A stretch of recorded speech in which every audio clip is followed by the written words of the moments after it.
Hello,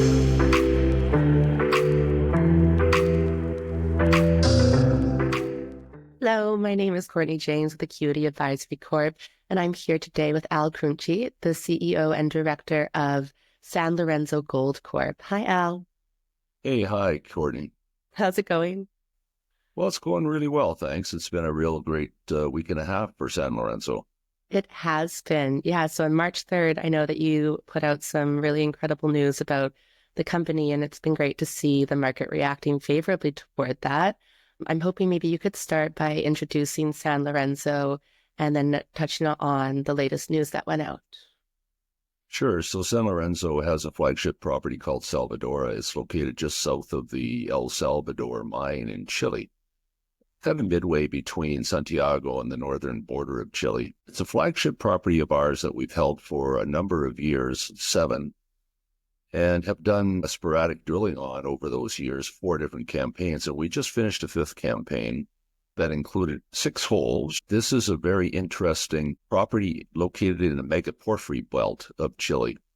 And we had a target called Cerro Blanco that we've been wanting to drill for many, many years, but access was really difficult.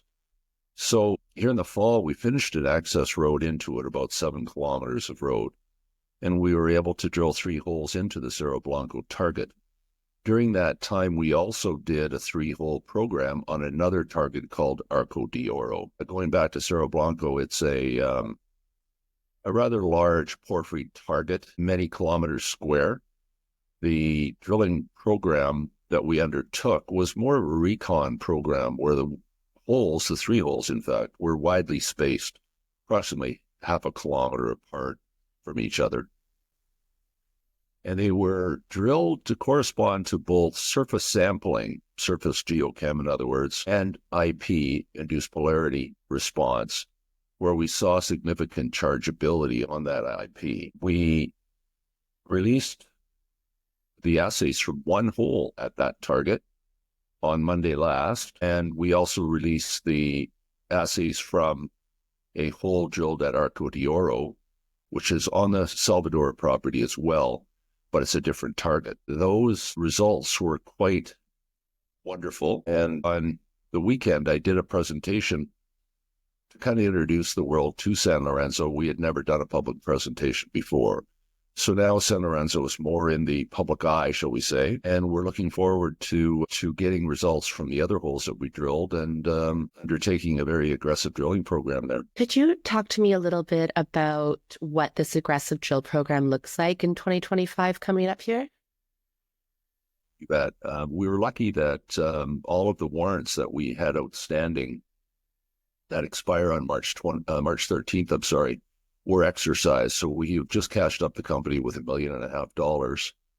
So we have made the decision to run a bit more IP to infill lines and extend lines on Cerro Blanco. And we intend to spend approximately $1 million of those dollars on the next phase drilling on Cerro Blanco and the other 2 of the other targets that are on Salvadora.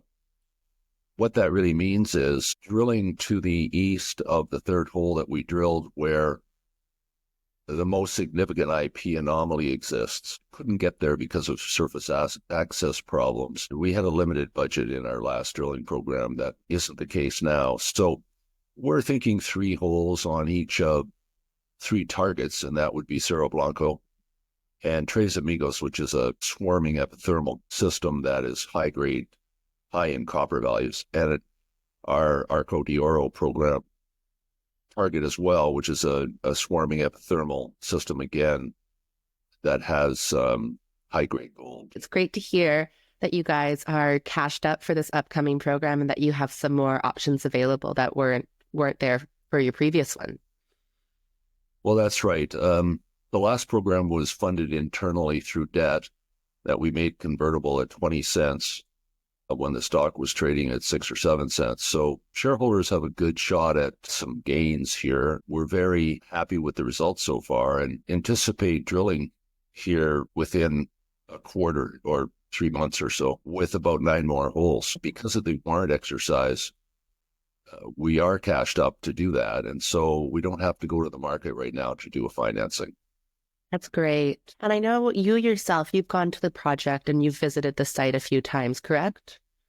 Many, many times, yes. Many. And Terry, who's your VPX, he's down there now, correct? Yeah, Terry lives in La Serena, midway again between the north and south boundaries of Chile on the ocean. And he's a resident geologist in Chile, having been there for over 27 years. Long time. He's very familiar with this, with the lay of the land there, having been involved in looking at many, many projects and many, many opportunities.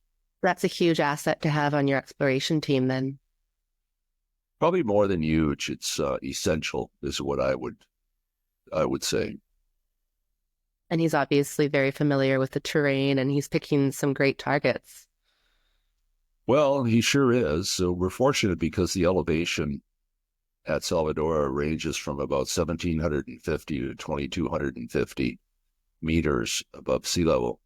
So we don't find ourselves in that difficult position like Pascualama or something, or so many of those other opportunities that lie at 3 and 4 and almost 5,000 meters of elevation. So we have year-round access. And what's interesting is we're very close to the El Salvador mine, I'm sorry, which is a world-scale camp that has a smelter associated with it as well, the Porteria smelter. There's a town located 15 kilometers to the north and another one, Diego del Magro, about 25 kilometers to the south. So we can access services.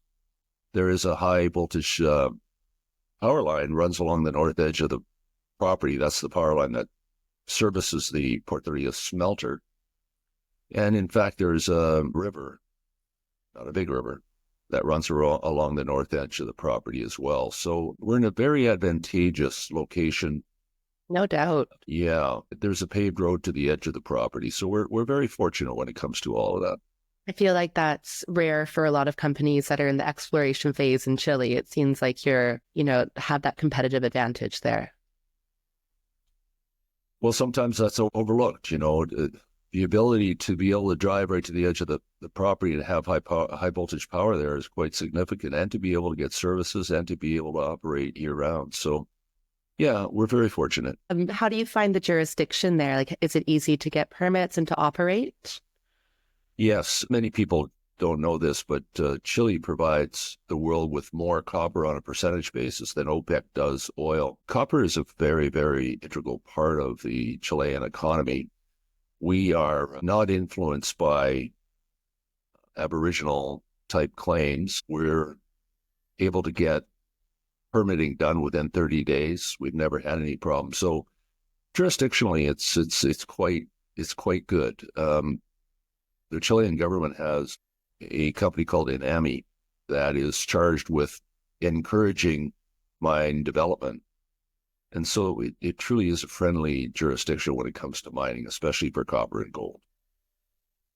It can make a huge world of difference, almost as much as the infrastructure around you guys. So it's a good looking project here with some good results and a great team. Well, it's a small team so far. We would be the first to admit that it probably needs a little bit of rounding out. And now that we've got the indications that we do, I think it justifies rounding out the team a little bit further. Well, thank you so much, Al. You provided some great insight into San Lorenzo and what the path looks like ahead, which seems to be very exciting. Yeah, we're looking forward to the next couple of quarters. That'll include significant drilling and exploration efforts. But thank you. Thank you very much for having me. When do you plan to go back to Chile? Myself personally, I go there 6 times a year, so it won't be too long. Okay, great. Well, maybe the next time you're there, you can give us a little interview from the ground. I'd love to. That'd be great.